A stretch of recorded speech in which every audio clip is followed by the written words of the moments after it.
الفاتحة. أعوذ بالله من الشيطان الرجيم. بسم الله الرحمن الرحيم.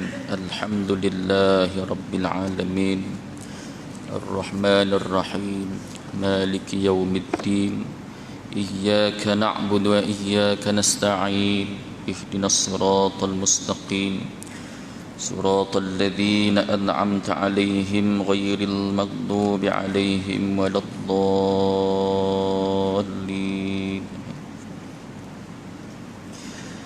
الحمد لله الذي علم بالقلم علم الإنسان ما أشهد أن لا إله إلا الله وحده لا شريك له وأشهد أن سيدنا محمدا عبده ورسوله. اللهم صل وسلم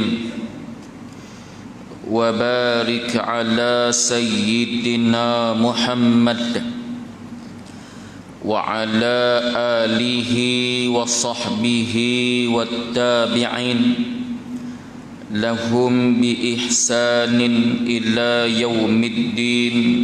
أما بعد فإن أصدق القائلين أعوذ بالله من الشيطان الرجيم. يا أيها الذين آمنوا اتقوا الله وقولوا قولا سديدا يصلح لكم أعمالكم ويغفر لكم ذنوبكم ومن يطع الله ورسوله فقد فاز فوزا عظيما. Sadaqallahul azim. Dikasihi al-fadil tuan imam, tuan-tuan guru, para asatidzah, tuan-tuan muslimin muslimah, tetamu-tetamu Allah yang dirahmati dan dikasihi sekalian. Sambungan tafsir kita, tafsir Al-Munir, masih lagi tuan-tuan di awal surah Al-Waqi'ah. Masih lagi di awal surah Al-Waqi'ah. Malam ni kita tengok daripada ayat 7 insya-Allah. Hari itu kita dah sentuh tentang hari kiamat. Tentang hari kiamat. Malam ni insya-Allah kita tengok beberapa golongan yang Allah Subhanahu wa taala sebut di dalam awal-awal surah Al-Waqi'ah. Mula daripada ayat 7 Allah Subhanahu wa taala berfirman, a'udzubillahi minasyaitonir rajim.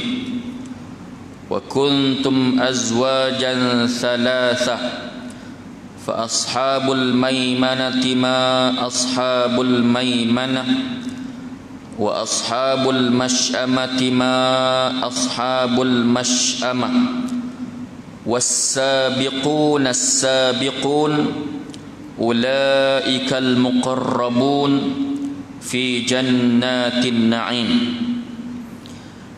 Ayat 7 Allah Ta'ala bagi tahu manakala kamu pula menjadi 3 golongan. Pertama, golongan kanan. Apakah yang kamu tahu tentang golongan kanan itu? Kedua, golongan celaka. Apakah yang kamu tahu tentang golongan celaka itu? Ketiga, golongan as-sabiqun yang serba pantas menjuarai dan mendahului berbuat baik. Ulaikal muqarrabun. Mereka itulah golongan muqarrabun yang hampir di sisi Allah fi jannatin na'im. Mereka tinggal di dalam syurga-syurga yang penuh nikmat. Kita tengok muka surat 257 ada keterangan tuan-tuan. Ayat 7, manakala kamu pula menjadi 3 golongan. wa kuntum azwajan thalathah, manakala kamu pula menjadi tiga golongan. Maksud dia pada hari kiamat manusia terbahagi menjadi 3 kumpulan, iaitu golongan kanan merupakan penghuni syurga, golongan kiri penghuni neraka. Manakala as-sabiqun, golongan yang berlomba-lomba membuat kebajikan adalah di sisi Allah Subhanahu di sisi Allah. Orang-orang yang berkedudukan paling hampir dengan Allah, mereka terdiri daripada rasul-rasul, nabi-nabi, manusia siddiqun, paling jujur, dan para syuhada. Itu tuan-tuan daripada ayat 7. Ayat 7 surah apa? Surah Al-Waqi'ah. Allah Ta'ala terangkan di situ ada 3 golongan yang terbahagi di hari kiamat. Ada 3 golongan yang terbahagi di hari kiamat. Pertama disebut golongan kanan. Siapa golongan kanan? Golongan yang mengambil catatan amal mereka dengan tangan kanan. Ini golongan kanan disebut golongan yang mereka ini mengambil catatan amal mereka dengan tangan kanan. Mereka ditempatkan di dalam syurga. Alangkah beruntung dan bahagianya orang yang bernasib sedemikian. Tuan-tuan sekalian, golongan pertama. Baik. Pasal apa Allah Ta'ala dahulukan golongan yang pertama tadi? Golongan kanan. Pasal apa dia sebut golongan kanan? Apakah kamu tahu tentang golongan kanan itu? Ungkapan ini digunakan untuk menambahkan lagi kehebatan dan ketinggian martabat mereka. Ada rufan, fa ashabul maimanati ma ashabul maimanah. Fa itu apa? Baik. Manakala huruf fa yang digunakan ialah untuk memulakan huraian dan menjelaskan pencerakinan ataupun adapun rahsia mereka, rahsia mengapa dihuraikan nasib golongan kanan dahulu, kemudian baru golongan kiri ialah untuk mengutamakan dorongan ganjaran pahala berbanding ugutan dan hukuman selepas mereka digerunkan dengan peristiwa Al-Waqi'ah atau kiamat. Pasal apa Allah Ta'ala dahulukan golongan kanan, lepas tu Allah Ta'ala cerita golongan celaka pula. Tuan-tuan nak beritahu bahawa dalam syarah ni beritahu untuk mengutamakan dorongan ganjaran pahala berbanding ugutan dan hukuman. Nak beritahu bahawa Allah Subhanahu wa Ta'ala ni tidak zalim kepada manusia. Allah Ta'ala tidak zalim kepada hamba-hambanya. Allah Ta'ala suruh kita buat amal baik dulu, tuan-tuan, dengan ganjaran-ganjaran yang Allah Ta'ala sediakan sebagai dorongan untuk kita berbuat amal baik. Kalau tak mau buat, tetap dengan maksiat kepada Allah Ta'ala, barulah diancam dengan azab yang akan diterima kepada golongan tersebut. Jadi golongan kiri pula. Golongan apa? Golongan yang menerima catatan amal dengan tangan kiri. Nampak? Baik. Apakah golongan yang disebut golongan kanan ni? Ambil catatan amal mereka dengan tangan kanan. Tak lain golongan, tuan-tuan, golongan yang banyak beribadah kepada Allah Subhanahu wa Ta'ala. Dalam Quran sebut liyabluwakum ayyukum ahsanu amala. Surah Tabarak. Allah Ta'ala kata kita ni, tuan-tuan, nak tengok, Allah Ta'ala tengok bagaimanakah amal kita. Ujian untuk orang beriman, liyabluwakum ahsanu, siapa yang baik amalan di antara mereka, di antara kita semua. Makna apa? Golongan yang muqarrabun ni, muslimin muslimat, golongan muqarrabun yang akan mendapat catatan amal di tangan kanan, tak lain tak bukan yang banyak amal ibadah mereka kepada Allah. Baik, apakah maksud ibadah? Kita tengok sikit apa maksud ibadah. Ibadah dari segi bahasa maksud dia merendahkan diri ataupun menundukkan diri dia. Itu ibadah dari sudut bahasa. Dia apa? dia tundukkan diri, dia rendahkan diri, itu ibadah. Dari segi syarak pula ibadah ialah ketaatan kepada perintah Allah Subhanahu wa taala melalui lisan baginda Nabi sallallahu alaihi wasallam. Itu ibadah dari sudut syarak pula. Buat mana ibadah dalam keadaan dia taat ataupun tinggalkan larangan melalui lisan baginda Nabi sallallahu alaihi wasallam. Nampak? Baik. Apakah tingkatan ibadah yang paling hebat? Ada tingkatan dah. Tingkatan ibadah yang tertinggi, tingkatan ibadah yang berkualiti di sisi Allah. Ibadah, tingkatan ibadah ataupun tingkatan ketundukan yang hebat ataupun tertinggi apabila ibadah tersebut ataupun ketundukan tersebut, ketundukan kepada perintah Allah Subhanahu wa taala diiringi dengan rasa mahabbah. Apa maksud mahabbah? Kasih, cinta, mahabbah kepada Allah dan Rasulnya sallallahu alaihi wasallam. Itu tingkatan ketundukan yang hebat, tingkatan ketundukan yang tinggi di sisi Allah apabila ibadah ketundukan tersebut disertai dengan rasa mahabbah, rasa kasih, rasa sayang kepada Allah dan Rasulnya sallallahu alaihi wasallam. Ibadah pula terbahagi kepada 3. Pertama ibadah lisan, kedua pertama ibadah hati, kedua ibadah lisan, ketiga ibadah al-jawarih ataupun ibadah anggota badan. Terbagi 3 pula. Ibadah lisaniyah, ibadah qalbiyah. Apa? Ibadah qalbiyah, ibadah lisan, di sana hati yang beribadah, muslimin muslimat, yang mana hati tersebut ada rasa khaufun. Apa khauf ni? Khauf maksud takut. Takut. Khaufun maksudnya takut. Bila hati rasa takut, ada rasa takut kepada Allah Subhanahu wa taala, ada rasa gerun kepada Allah, khauf, maka hati tersebut, tuan-tuan, hati yang masih beribadah kepada Allah taala. Tengok surah Al-Anfal, Allah Ta'ala sebut innamal mu'minuna alladhina idza dzukirallahu wajilat qulubuhum.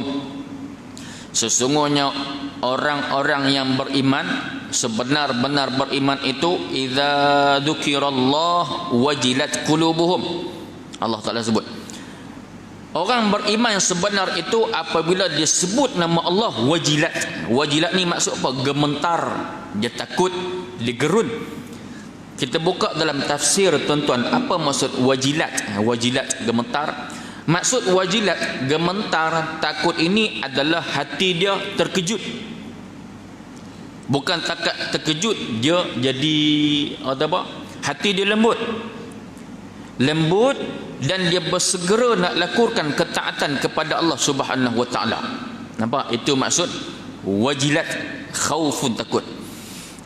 Maka bila hati kita ni, muslimin muslimat, masih ada rasa takut, bila dengar kalimah Allah, dengar kalimah Allah, masih ada rasa gemetar, masih ada rasa takut, maka hati kita alhamdulillah masih tergolong hati yang beribadah. Lagu mana waktu kita dengar kalimah Allah tu? Waktu azan lah, tuan-tuan. Allahu Akbar, Allahu Akbar. Allah Maha Besar, Allah Maha Besar. Dengar. Waktu dengar kalimah azan Allahu Akbar, kalimah Allahu Akbar tersebut, hati gemetar ataupun tidak?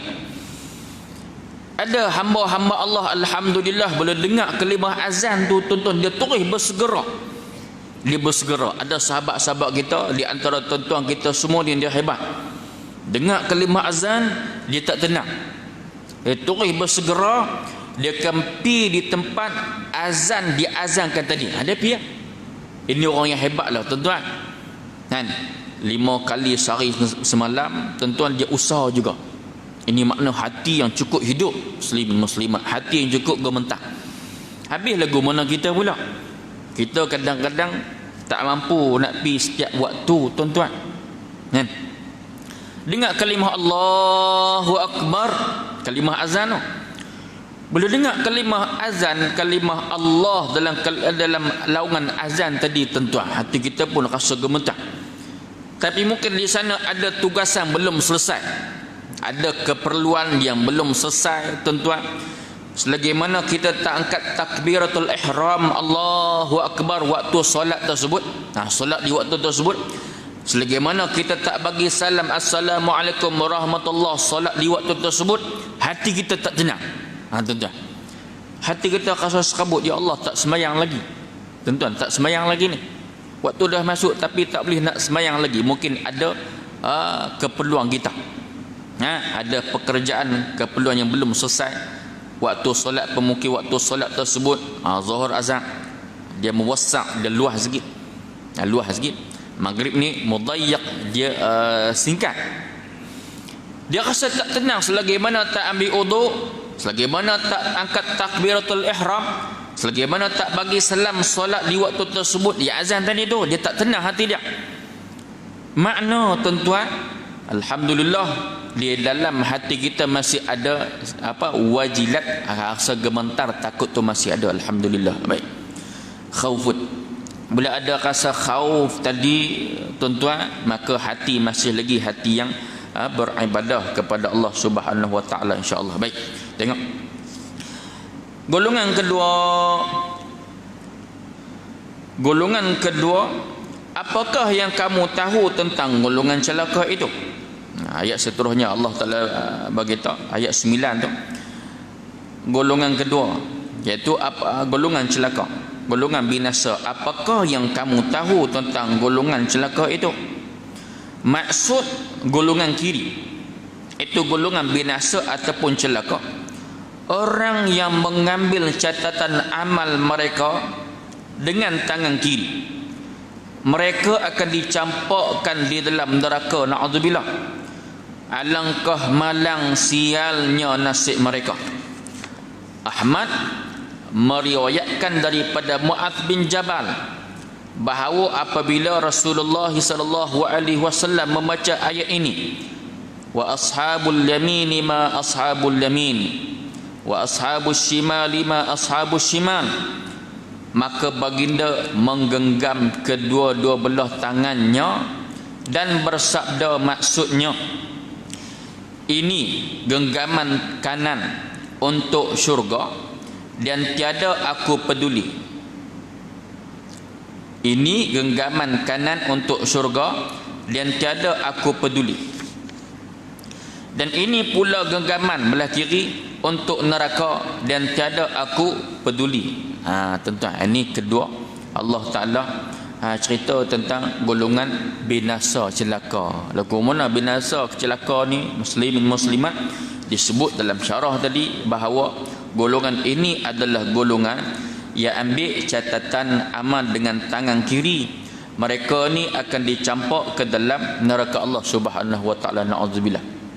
Baik, ada kalau kita tengok dalam tafsir juz amma, tafsir juz amma dalam surah Al-Fajr, surah Al-Fajr, tuan-tuan, di awal-awal surah juga, di sana Allah Ta'ala cerita tentang golongan.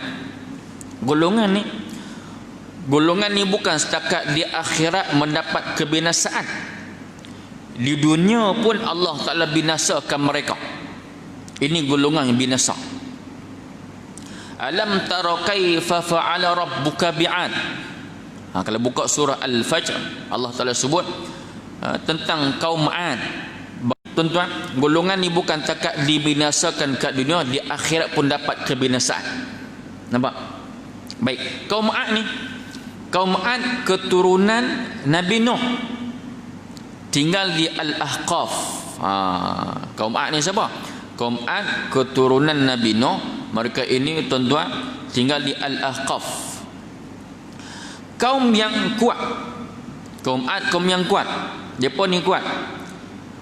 Depa ni boleh buat bangunan tinggi-tinggi, hebat. Golongan yang hebat, yang kuat, yang boleh buat bangunan yang hebat-hebat. Tetapi mereka golongan yang kufur kepada Allah Subhanahu wa taala, kufur. Bila depa rasa hebat, bila depa rasa kuat, boleh buat bangunan hebat-hebat, tinggi-tinggi tuan-tuan, mereka rasa sembah. Di antara sembahan mereka sembah apa? Berhala nama Samud, berhala nama Sadaq, berhala nama Al-Haba. Ada di antara berhala-berhala yang mereka sembah. Bila jadi macam tu, Allah Subhanahu wa taala utus Nabi Hud alaihi salam. Allah Taala utus Nabi Hud. Nabi Hud pun berdakwah kepada golongan ni. Ajak beriman, tinggalkan sembahan kepada berhala-berhala. Depa ni kuat. Depa ni kuat. Tetapi sombong dengan kehebatan, kekuatan lebar. Terus sembah berhala, golongan kufur dan banyak berbuat kemungkaran, maka Allah Taala hantar Nabi Hud. Nabi Hud diutus. Bila diutus tuan-tuan, depa ni diajak beriman, tak mau beriman. Bila diajak beriman, tinggalkan sembahan kepada berhala, depa tak mau. Akhirnya golongan ni diazab oleh Allah. Pertama tuan-tuan, di antara kebinasaan yang golongan ni kena apa? Pertama, ladang depa kering kontang. Ladang tu kering kontang. Kering kontang tuan-tuan. Satu masa tu tengok mai awan hitam. Awan tu warna hitam. Depa tengok awan hitam, depa seronok. Dia kata tu nampak tu awan hitam mai dah. Makna tak ada apa. Depa kata Hud ni bukan orang yang betul. Bukan orang yang betul. Ajak depa sembah Tuhan lain, bukan orang yang benar. Depa tak takut kepada kebinasaan. Nabi Hud kata, kamu kena beriman. Kalau tak mau nanti kamu akan binasa. Pertama, ladang kering kontang. Bila kering kontang lama tuan-tuan, nampak awan hitam. Bila awan hitam, depa seronok. Sat lagi hujan mai. Lagu tu. Dia kata Hud tu bohong kita. Lagu tu tuan-tuan. Tengok awan hitam tu, sat lagi hujan turun.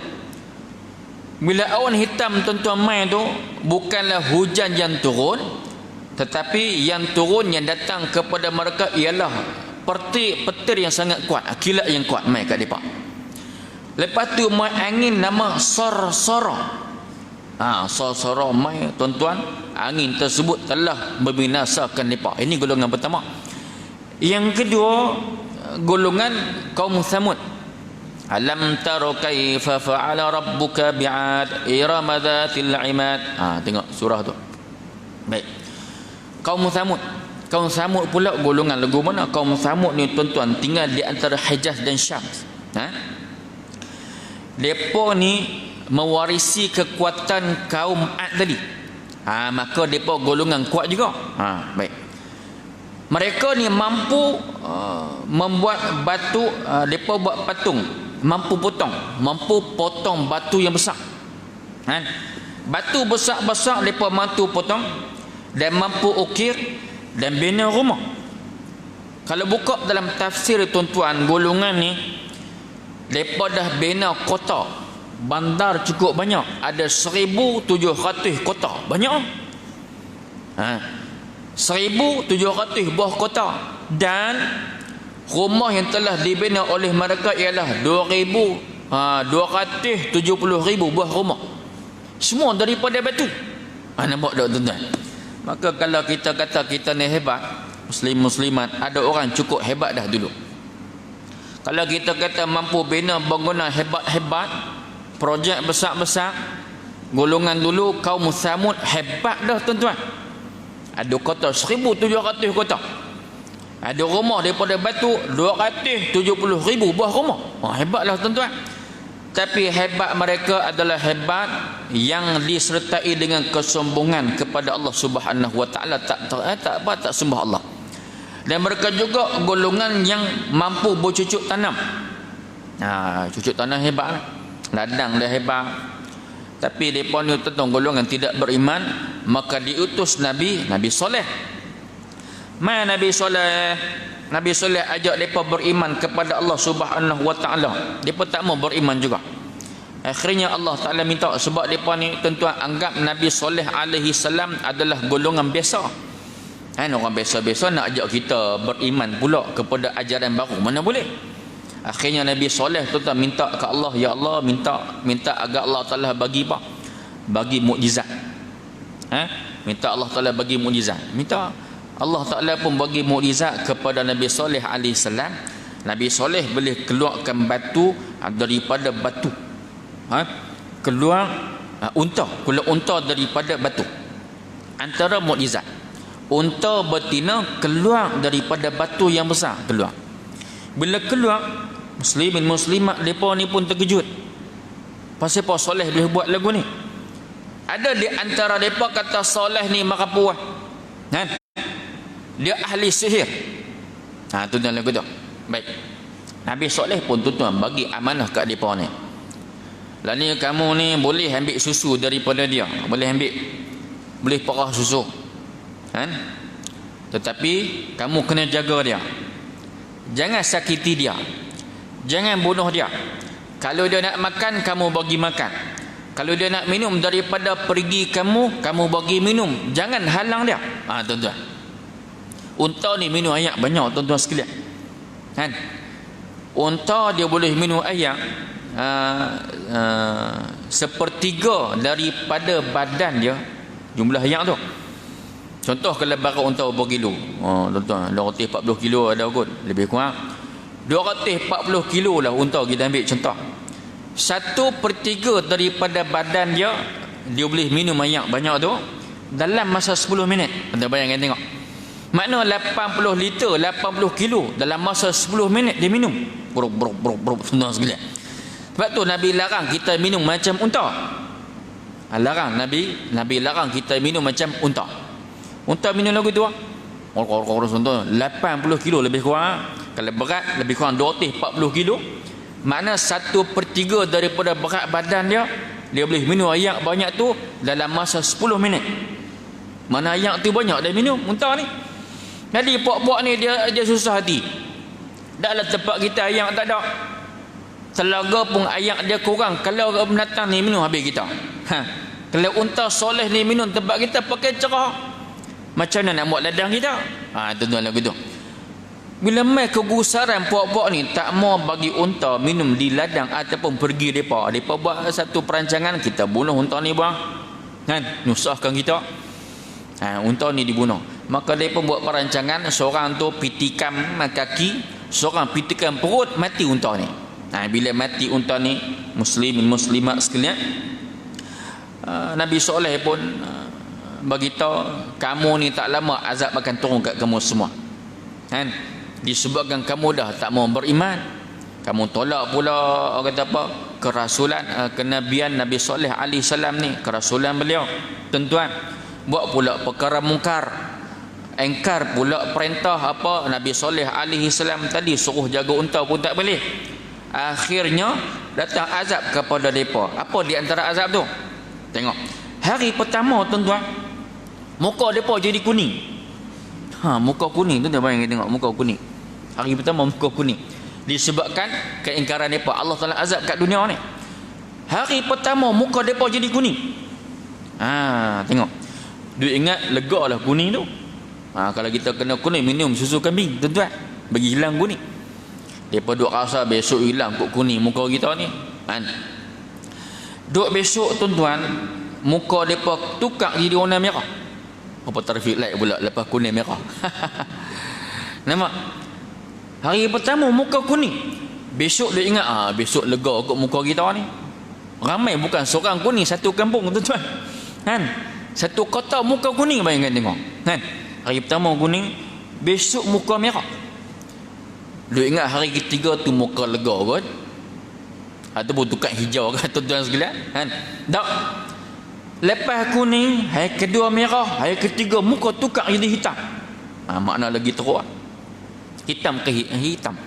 Bila mai hari ketiga, hari keempat jadi hitam, muslimin muslimat, akhirnya datang petir, mai kilat yang kuat, dan jadi gempa cukup kuat, membinasakan kaum siapa? Kaum Thamud, kaum yang telah diutus Nabi Soleh kepada mereka. Dua dah tuan-tuan. Yang ketiga, golongan disebut bukan kat dunia dapat kebinasaan, di akhirat dapat kebinasaan. Kaum siapa? Kaum Fir'aun. Fir'aun ni muslim muslimat, hebat kesombongan dia. Ana rabbukumul a'la, sampai dia kata aku Tuhan yang paling hebat, aku Tuhan yang paling tinggi. Kena teruk juga tuan-tuan. Dia punya ringkasan dia apa yang diazab azab yang mereka terima muslim-muslimat. Pertama mereka ni kena banjir cukup teruk. Golongan kaum Fir'aun semua tuan-tuan kena lagu mana? Pertama banjir yang telah memusnahkan tanaman. Bila banjir mai tuan-tuan, bila banjir mai, pertama dulu mai apa? Mai kering kontang. Bila kering kontang depa mai kat Nabi Musa, "Hei Musa, kamu doa sak kat Tuhan kamu." Depa tak mau beriman. Nabi Musa ajak beriman tak mau. Ajak tinggalkan berhala tak mau. Ajak tinggalkan Fir'aun tak mau. Tuan-tuan sekalian, apa jadi? Bila kering kontang, rosak tanaman, jumpa Nabi Musa, "Hei Musa, tolong doa sak kat Tuhan. Tolong minta hujan. Kalau hujan turun, kami janji kami akan beriman dengan kau." Ada begitu. Doalah Nabi Musa kepada Allah Taala, hujan turun. Hujan turun tuan-tuan, habis tanaman depa pun cantik balik Depa kufur balik, bukan kufur, tak mau beriman. Tadi kita nak beriman. Mai pula banjir besar. Mai banjir besar juga menghakis segala tanaman depa. Doa minta kat Musa, "Hei Musa, doa sak kat Tuhan kamu tu. Minta hujan surut buang, minta banjir surut buang." Nabi Musa berdoa lah tuan-tuan. Doa banjir surut. Bila surut, golongan yang janji nak beriman tadi tak beriman pula. Kali kedua pula. Mai pula belalang mai banyak tuan-tuan, belalang cukup banyak mai. Musnahkan tanaman depa, depa pun jadi stres tengok belalang cukup banyak. Kan? Minta kat Musa lagi, "Hei Musa, minta kat Tuhan kamu, minta belalang ni berambih buang, tak ada tempat kami." Kalau begitu Nabi Musa doa lagi, minta belalang tu hilang. Tak juga beriman depa ni. Mai pula kutu yang banyak. Mai belalang, mai kutu berlambak tuan-tuan. Ini di antara azab depa terima, peringkat-peringkat ni mai pula kutu mai tuan-tuan, depa tak tahan, minta Musa doa lagi, "Hei Musa, doa sak kat Tuhan kamu, minta kutu ni hilang buang." Nabi Musa doa lagi, kutu hilang. Mai pula katak begitu banyak, katak. Bila katak banyak tuan-tuan, stres depa ni, katak punya banyak. Minta Nabi Musa doa lagi, "Hei Musa, minta kat Tuhan kamu, minta katak-katak ni hilang." Bila katak-katak ni hilang, mereka tetap tidak beriman. Mai pula muslim-muslimat, air sungai Nil tu jadi busuk. Hanyak darah. Busuk sungguh lah tuan-tuan. Tetapi jadi mukjizat kepada Nabi Musa AS dan pengikut Nabi Musa ni tuan-tuan. Bila mereka minum, air tu jadi elok. Bila kaum Fir'aun ni minum, jadi busuk. Bila nak guna air sungai Nil tu, jadi busuk. Bila Nabi Musa dan pengikut Nabi Musa nak guna, jadi elok, bersih elok. Nampak? Hanyak. Cerita tentang Nabi sungai Nil tuan-tuan, ada kisah tentang Sayyidina Umar.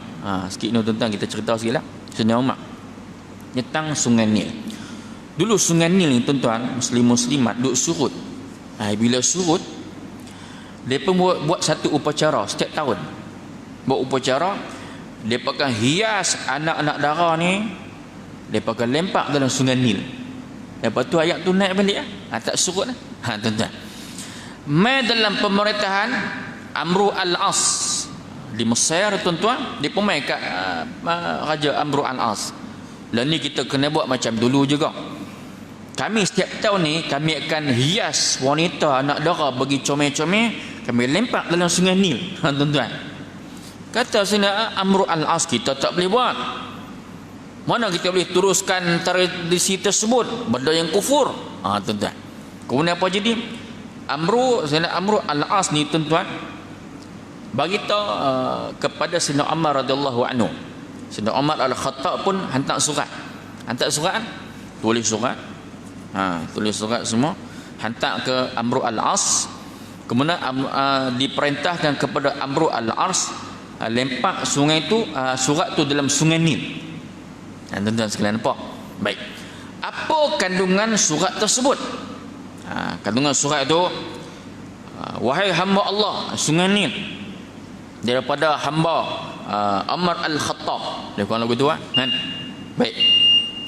Jikalau kamu mengalir disebabkan diri kamu sendiri, kalau kamu mengalir disebabkan diri kamu sendiri, maka kamu berhentilah mengalir. Lagu tu kandungan surat tu. Kalau kamu mengalir disebabkan mengalirnya kamu, disebabkan diri kamu sendiri, maka kamu berhentilah mengalir. Jikalau kamu mengalir disebabkan Allah Ta'ala yang mengalirkan kamu, maka kamu tetaplah mengalir. Surat tersebut dia lempak ke dalam sungai Nil. Lepas peristiwa surat daripada Sayyidina Umar dilempak dalam sungai Nil, tuan-tuan, sungai Nil tak surut sampai bila-bila, sampai lah ni.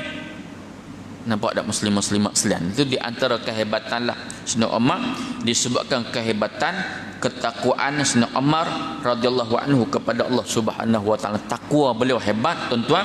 Maka hamba-hamba Allah, makhluk lain pun dengar cakap beliau. Hebat tak tuan? Hebat. Hebat apa? Hebat takwa Sayyidina Umar radhiyallahu anhu. Baik.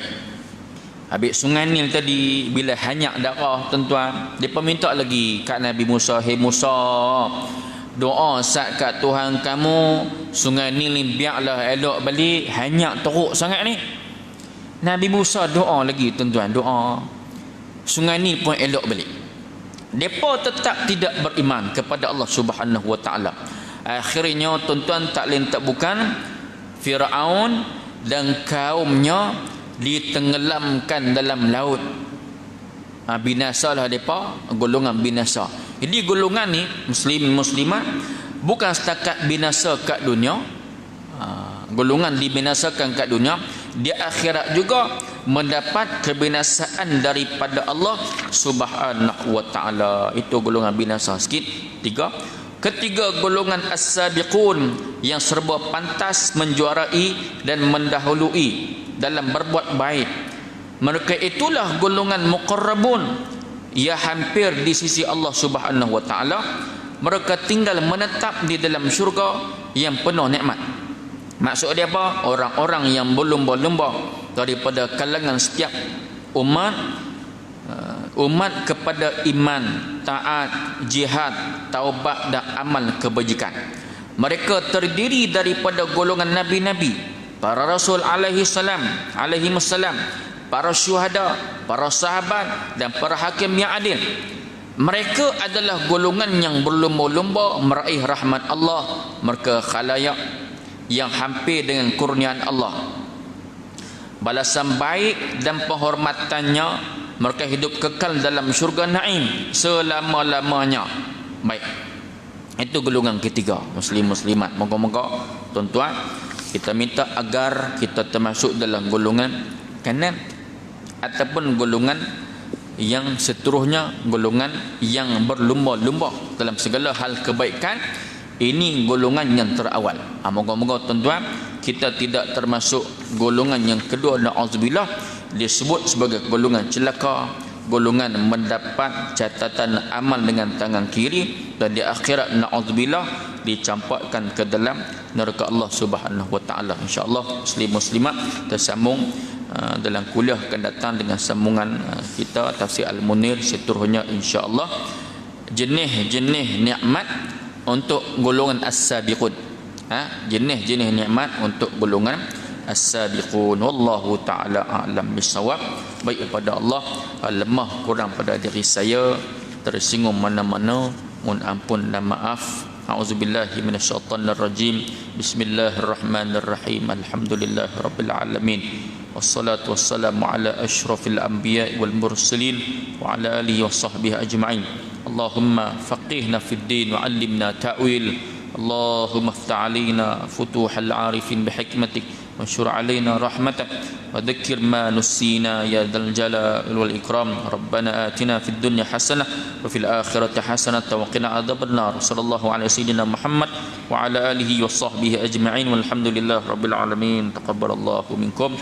Wassalamu alaikum warahmatullahi wabarakatuh.